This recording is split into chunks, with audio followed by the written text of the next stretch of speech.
Hello and welcome back to Fist Entertainment for my next review. Now, what's better than a really good Dracula movie? Well, the idea that there could be a sequel to the original Bram Stoker's story. But you know what's even better than that? Instead of making a serious Dracula movie, let's make a comedy. Let's make a very funny. Don't let that fool you, because it's still very gory. Matter of fact, there's at times I would say there's a little too much gore in this movie, but you know, it's fun gore. It doesn't take itself seriously. And let's go ahead and make a funny comedy out of it. And let's make a relationship movie out of it, but not between Dracula and a lost love. But let's go more Bela Lugosi, Universal Monsters, 1930s Dracula, and make a sequel to that. That would be fun, right? And let's make it a badass, crazy comedy. And I will say this, I never thought that I needed Nicolas Cage as Dracula in my life. I'm taking a line from, of course, Cody Lynch on that one, but you know, he has a good point. I never knew I needed that in my life until I saw this. And I originally saw this in theaters. Unfortunately, there's not a 4K release of this. But with that said, that still might happen. Something that Universal has been doing, which I do not like, is they release a Blu-ray first, wait a few months, see how it sells, and then they give you a 4K. I think it's stupid marketing. I fucking hate it. Shame the fuck on you, Universal Studios, for doing that. It would have been a whole lot easier just to release this in 4K and 2K at the same time. But you know what? I like this movie enough. I'll buy it again. And I'll review it again. And I'll review it again with a bigger smile than I'm doing now. Because it will be in 4K with Dolby Atmos like it should be. And that, of course, is 2023's Renfield. Starring Nicolas Cage and Nicholas Hoult. Well, technically it starred Nicholas Hoult and Nicolas Cage, but you kind of get the idea. Basically, I laughed my ass off. I laughed my ass off with this movie. I laughed my ass off, and I also did this most of the time. Am I watching Nicolas Cage as Dracula? Or am I watching Bela Lugosi resurrected from the grave as Dracula? Because that's how good he is at playing Dracula.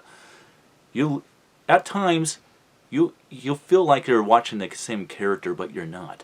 Because Bela Lugosi's been dead for years. Almost 50 to 70 years as far as I'm concerned. He's been dead for almost a century. When I watch Nicolas Cage play his version of Dracula, I feel like I'm watching him. That's how good Nicolas Cage is at playing Dracula in this film.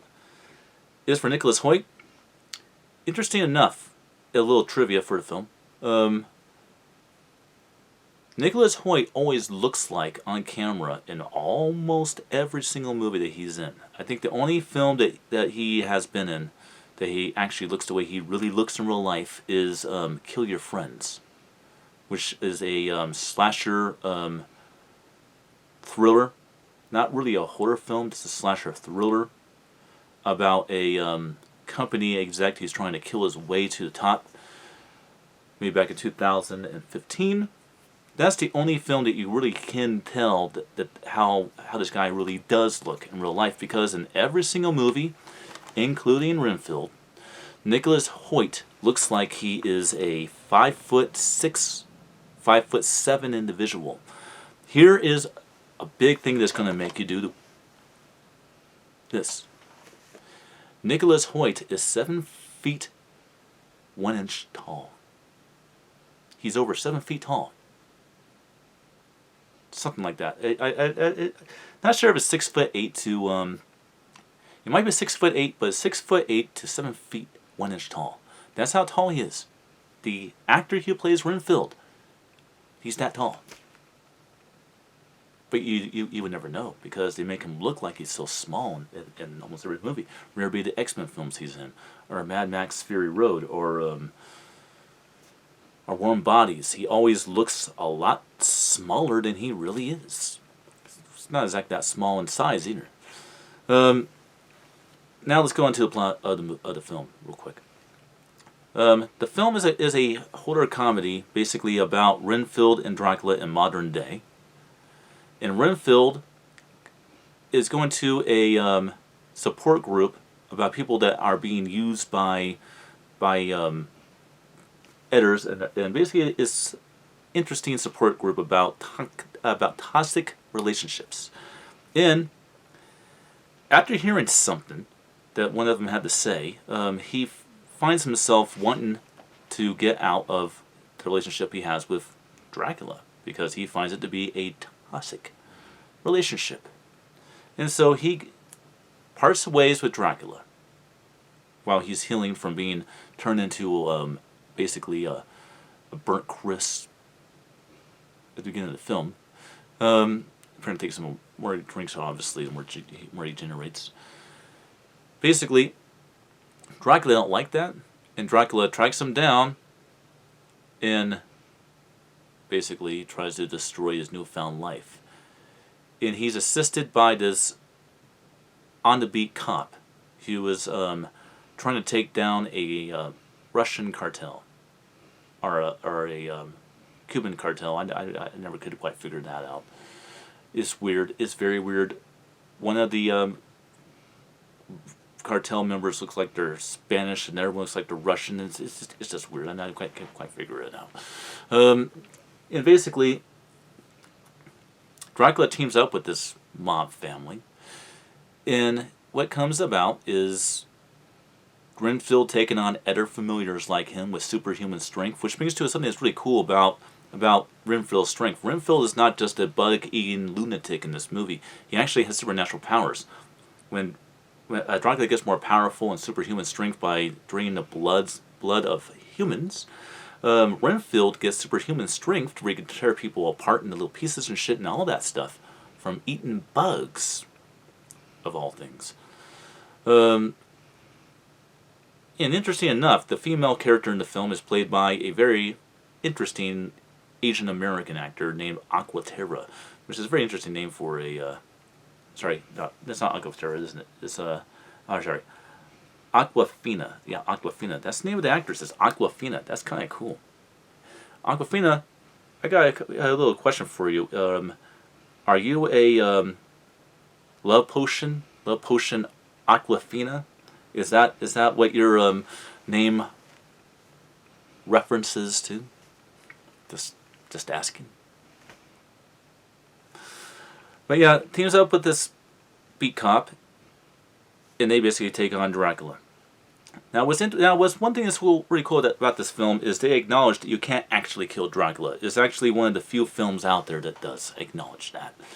In the folklore mythology of Dracula, you actually cannot kill Dracula. He is literally unkillable. What you can do is you can trap him, which is what was done in the Dracula 2000 trilogy, or you can cut him up and dismember him to where the only way he can come back to life is to be put back together again, which is actually what they do in this. Which I think is kind of cool that they actually addressed that. Now, the quality of the film. This is the film was originally filmed in 4K. And contained a Dolby Atmos sound presentation, and yeah, it would have been really nice if this was that. Unfortunately, it isn't. It doesn't change from the really good experience you have with this film, but it's definitely not that. The quality of this film, this is a 2K transfer, so 1080 Full HD, not 4K. It does not have a Dolby Atmos sound presentation. Instead, it's been replaced by a 7.1 DTS HD master audio sound presentation. Now, is that close? No, it's not. There's no overhead effects on this film. It's basically a effect-heavy 7.1 sound field of conventional configuration. Now, is that a bad thing? No. 7.1 DTS HD master audio for a very long time was the most dominating sound technology out there, and this definitely makes good use of the sound technology. You're going to have a lot of very good surround effects, in the back surround effects, good stereo effects, center effects. Now on a soundbar, which is what I'm using, you don't get the sense of overhead effects, but you do get the sense of really good multiple surround effects as opposed to just a couple of surround effects. You do get the sense there are 4 different surround effects working alongside 2 stereo effects in a mono effect at every turn of the film. And the subwoofer has a lot of a good workout on this film, so you're gonna have a good time. Now, is it as good as the Dolby Atmos sound presentation? Well, I can't tell you because my local theater doesn't have Dolby Atmos, and I was really hoping that this would have it, so I can actually see what that would have been like, but it simply does not. As for the video's not bad. The video's not bad at all. They make very good use of color grading. Is near 4K quality when it comes to the 2K transfer. It definitely is near 4K quality, but I can't stress enough that the 4K quality would have been better. I can definitely tell you that, but it's definitely not bad. Renfield, a definite check it the fuck out, because this is a fun movie, and probably the funnest movie of the entire year of 2023, for sure. So see you guys next time for my last review, which of course is also a Dracula film, although no one knows it. Until then.